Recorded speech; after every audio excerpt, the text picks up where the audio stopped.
নমস্কার, তোমাদের সবাইকে সানা স্মাইল এডুকেশন সেন্টারে স্বাগত জানিয়ে আজকের ক্লাসটি শুরু করছি। আজকে তোমাদের সঙ্গে আলোচনা করব তোমরা যারা সপ্তম শ্রেণীর তৃতীয় পর্যায়ক্রমিক মূল্যায়ন পরীক্ষা দেবে তোমাদের জন্য রায় ও মার্টিন প্রশ্ন বিচিত্র থেকে আজকে সমাধান করে দেখাবো। সপ্তম শ্রেণীর পরিবেশ ও বিজ্ঞান বিষয়ে মডেল নাম্বার 12 অর্থাৎ 12 নম্বরের স্কুলের যে সমস্ত ছোট ও বড় প্রশ্নগুলি আছে সমস্ত প্রশ্নের উত্তর সমাধান করে দেখাবো। চলো দেরি না করে মূল বিষয়ে যাওয়া যাক। প্রথমে দেখো কি আছে, তেঁতুলের মধ্যে থাকে টার্টারিক অ্যাসিড, অপশন সি। পরটা দেখো দুই দাগের প্রশ্নের উত্তরটা হবে অপশন বি। আমি শুধু উত্তরগুলো বলে দিচ্ছি, তাহলে কি ভিডিওটা একটু ছোট হবে। তারপরে দেখো তিন দাগের প্রশ্নের উত্তরটা হবে অপশন ডি, জুল। 4 দাগ প্রশ্নের উত্তরটা হবে অপশন এ। 5 দাগ প্রশ্নের উত্তরটা হবে অপশন ডি, 50 ডিগ্রি। তারপরে কি আছে, 6 দাগ প্রশ্নের উত্তরটা হবে অপশন বি। তারপরে দেখো শূন্যস্থান পূরণ কি আছে, নির্দিষ্ট আকারের দানা বিশিষ্ট পদার্থকে ড্যাশ পদার্থ বলে, এটা উত্তর হবে কেলাস আকার। পরটা দেখো উত্তরটা হবে প্রোটনের। আচ্ছা, 3 দাগের প্রশ্ন উত্তরটা হবে ত্বরণ। 4 দাগের প্রশ্ন উত্তরটা হবে 537 ক্যালোরি পার গ্রাম। 5 দাগের প্রশ্নের উত্তরটা হবে 0। তারপরে দেখো 3-এর 1-এ কি আছে, একটি ঈষৎ স্বচ্ছ বস্তুর উদাহরণ হলো ঘষা কাচ। পরবর্তী প্রশ্ন দেখো 2 দাগ সিজিএস পদ্ধতিতে তাপের একক হচ্ছে ক্যালোরি। 3 দাগ দেখো স্মরণ কি ধরনের ভৌত রাশি, উত্তর হবে ভেক্টর রাশি। 4 দাগ দেখো পিবিএস এর একটি ব্যবহার লেখো, তোমরা লিখবে বৈদ্যুতিক তারের আচ্ছাদন। তারপর কি আছে, 5 দাগ সোডিয়াম ক্লোরাইডের সংকেত লেখো, উত্তরটা লিখবে NaCl। পরবর্তী প্রশ্ন দেখো 1 দাগে মানব দেহে অ্যাসিড ও ক্ষারের ভারসাম্য প্রধানত কোন কোন বিষয়ের উপর নির্ভর করে। দেখো প্রশ্ন উত্তরটি, দেখে নাও প্রশ্নের উত্তরটি তোমরা এখান থেকে এই পর্যন্ত লিখবে।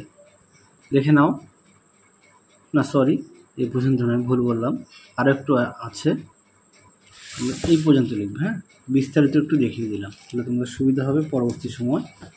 পরবর্তী দেখো কি আছে, 2 দাগের দ্রুতি ও বেগের মধ্যে পার্থক্য লেখো। দেখে নাও দ্রুতি ও বেগের মধ্যে পার্থক্য। পরবর্তী প্রশ্ন দেখো, আলোর প্রতিফলন কাকে বলে। দেখো প্রশ্নের উত্তরটি, দেখে নাও আলোর প্রতিফলন কাকে বলে, এখান থেকে এই পর্যন্ত। পরবর্তী প্রশ্ন দেখো, হাতে স্পিরিট বা ইথার ঢালে ঠান্ডা অনুভব হয় কেন। দেখো প্রশ্ন উত্তরটি, দেখে নাও প্রশ্ন উত্তরটি তোমরা এখান থেকে এই পর্যন্ত লিখবে।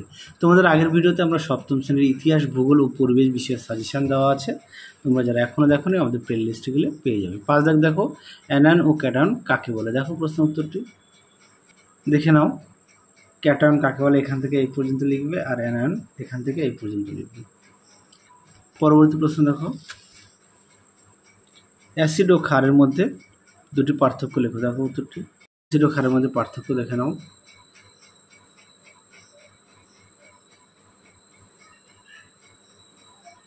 দেখে নাও প্রশ্ন উত্তরটি। চলো পরবর্তী প্রশ্ন দেখো। তারপর দেখো সাধারণ অবস্থায় পরমাণু নিস্তরিত হয় কেন। দেখো উত্তরটি, দেখে নাও প্রশ্ন উত্তরটি তোমরা এখান থেকে এই পর্যন্ত লিখবে, এখান থেকে এই পর্যন্ত লিখবে। পরবর্তী প্রশ্ন দেখো, এবার আমরা দেখব 5 দাগের কি আছে, 5-এর 1, স্থির বাস হঠাৎ চলতে আরম্ভ করলে যাত্রীরা পিছন দিকে হেলে পড়ে কেন।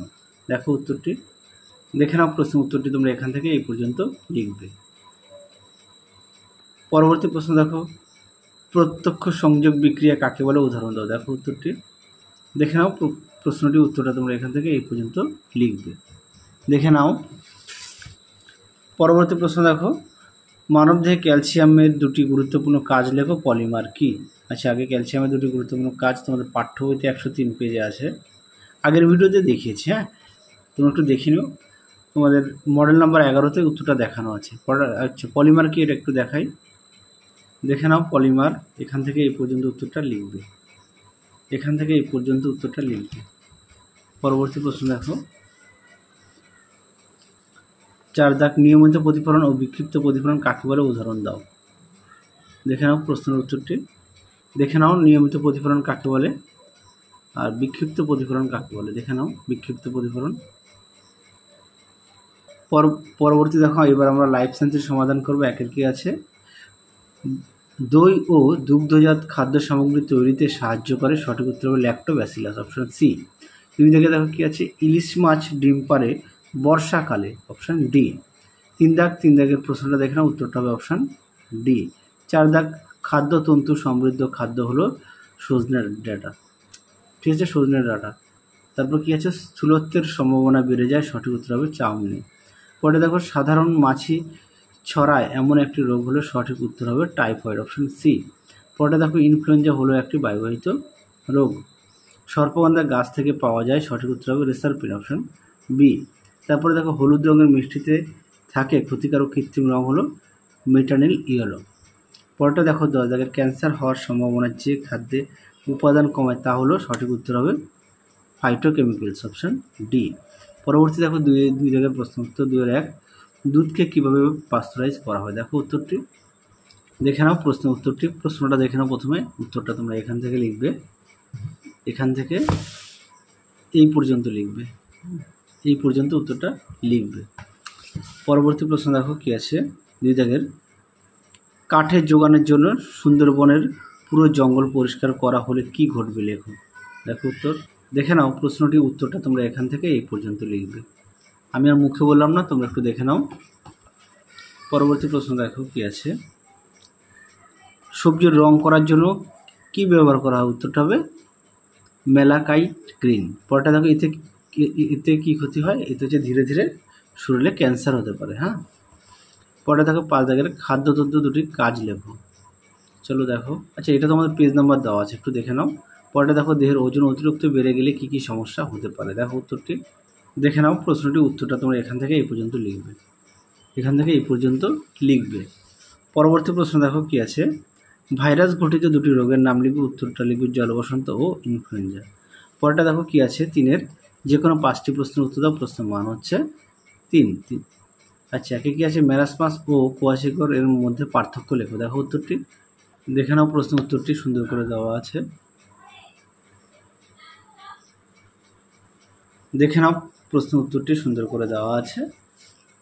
তোমাদের আগের ভিডিওতে আমরা 7ম শ্রেণীর ইতিহাস, ভূগোল ও পরিবেশ বিষয়ে সাজেশন দেওয়া আছে, তোমরা যারা এখনও দেখোনি আমাদের প্লেলিস্টে গেলে পেয়ে যাবে। পরেরটা দেখো, বিশ্ব উষ্ণায়ন কাকে বলে? বিশ্ব উষ্ণায়নের জন্য দায়ী একটি গ্যাসের নাম তোমরা লিখবে মিথেন। আর বিশ্ব উষ্ণায়ন কাকে বলে? চলো দেখায় উত্তরটি, দেখে নাও প্রশ্নের উত্তরটি, এখান থেকে তোমরা এই পর্যন্ত লিখবে। হ্যাঁ, এখান থেকে এই পর্যন্ত লিখবে। পরবর্তী প্রশ্ন দেখো, যক্ষ্মা রোগের 3টি লক্ষণ লেখো। উত্তরটা দেখো, দেখে নাও, যক্ষ্মা রোগের লক্ষণ 3টি দেওয়া আছে, 1 নাগারে জ্বর, কাশি, থুতুর সঙ্গে রক্ত পড়া। পরবর্তী প্রশ্ন দেখো, জীববৈচিত্র্য 3টি গুরুত্ব লেখো। দেখো উত্তরটি দেখে নাও, জীববৈচিত্র্য গুরুত্ব সুন্দর করে দেওয়া আছে, তোমরা অবশ্যই ভালো করে পড়বে, পাশাপাশি পাঠ্য বই খুঁটিয়ে পড়বে। পরবর্তী প্রশ্ন দেখো, ডায়াবেটিস কি? এর 2টি লক্ষণ লেখো। দেখে নাও, তোমাদের পাঠ্য বইতে এখান থেকে এই পর্যন্ত লিখবে, পাঠ্য বইতে পেজ নম্বর হচ্ছে 151 পেজে আছে উত্তরটি। পরবর্তী প্রশ্ন ছিল, এই 2টি লক্ষণ লেখো। বারবার মূত্র হওয়ার সমস্যা, বৃক্ক, চোখ, পায়ে অনেক রকম সমস্যা দেখা দেয় শরীরে। পরবর্তী প্রশ্ন দেখো, মাছি নিয়ন্ত্রণের উপায়গুলি লেখো। দেখো উত্তরটি দেখে নাও, মাছি নিয়ন্ত্রণের কয়েকটি উপায়, উত্তরটি এখান থেকে এই পর্যন্ত লিখবে, দেখে নাও। তাহলে চলো, তোমাদের 12 নম্বর মডেল স্কুলের যে সমস্ত প্রশ্নগুলো ছিল সমস্ত প্রশ্নের উত্তর সমাধান করে দেখিয়ে দিলাম। তাহলে আজকের মতো এখানে সমাপ্ত করছি, আবার দেখা হবে খুব শীঘ্রই তোমাদের পরবর্তী ভিডিওতে। তোমরা সবাই সুস্থ থাকো, ভালো থাকো, আজকের মতো টাটা।